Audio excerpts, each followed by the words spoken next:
السلام علیکم ورحمۃ اللہ وبرکاتہ۔ الحمدللہ رب العالمین والصلاة والسلام علی اشرف الانبیاء والمرسلین، اما بعد۔ ناظرین و ناظرات، سامعین و سامعات، کیا 15ویں شعبان کو حلوہ پکا کر کھانا سنت ہے؟ میں اس وجہ سے کہتا ہوں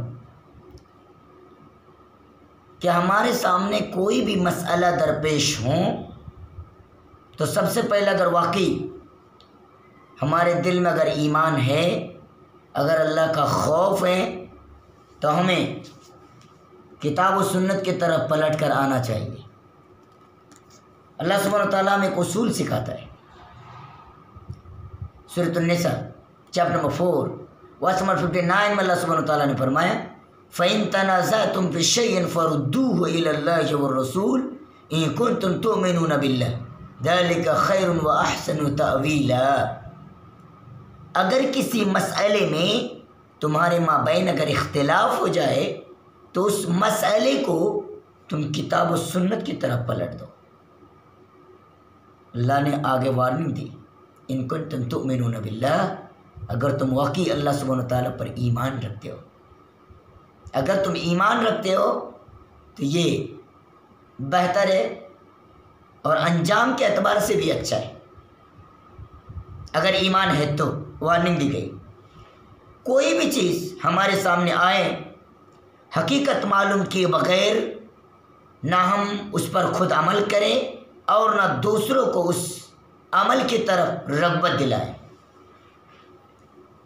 نہیں تو انسان تحقیق کیے بغیر اگر کسی چیز پر عمل کر لیتا ہے اور دوسروں کو راغب کرتا ہے تو گویا کہ وہ انسان کے جھوٹا ہونے کے لیے صرف اتنا کافی دلیل یہ حدیث پاک۔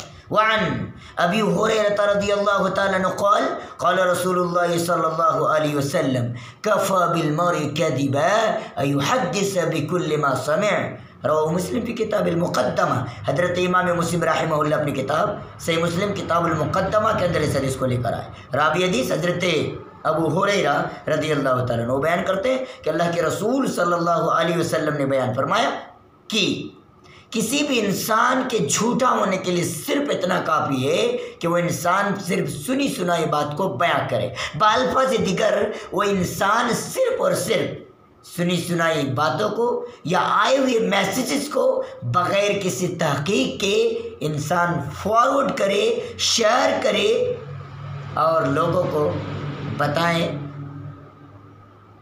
تو یہ انسان کے جھوٹا ہونے کے لیے صرف اتنا کافی ہے۔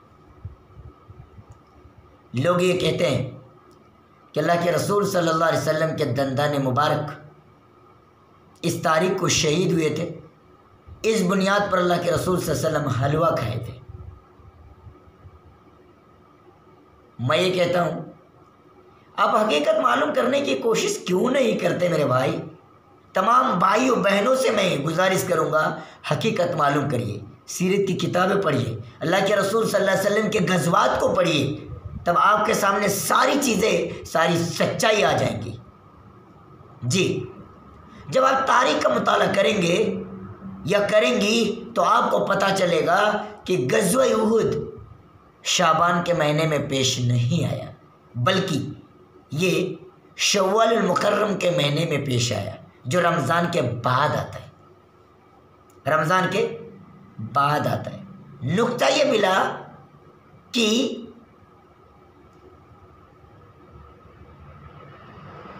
نبی کریم صلی اللہ علیہ وسلم کے دندان مبارک کے شہید ہونے سے یہ شعبان کا کوئی تعلق نہیں ہے۔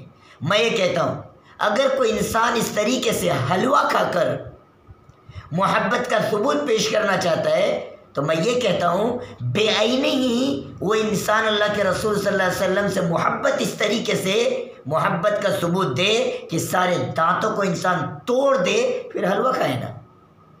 پہلی بات تو یہ ہے کہ اس کا کوئی ثبوت نہیں ملتا، لیکن اگر کرتا ہے تو ان بھائیوں سے میں یہ کہنا چاہوں گا، ان بہنوں سے میں یہ کہنا چاہوں گا کہ وہ تمام کے تمام لوگ اپنے دانتوں کو توڑ دے اور اس کے بعد اس طریقے سے محبت کا ثبوت دے۔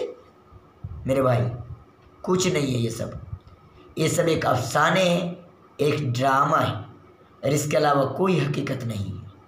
السلام علیکم ورحمۃ اللہ وبرکاتہ۔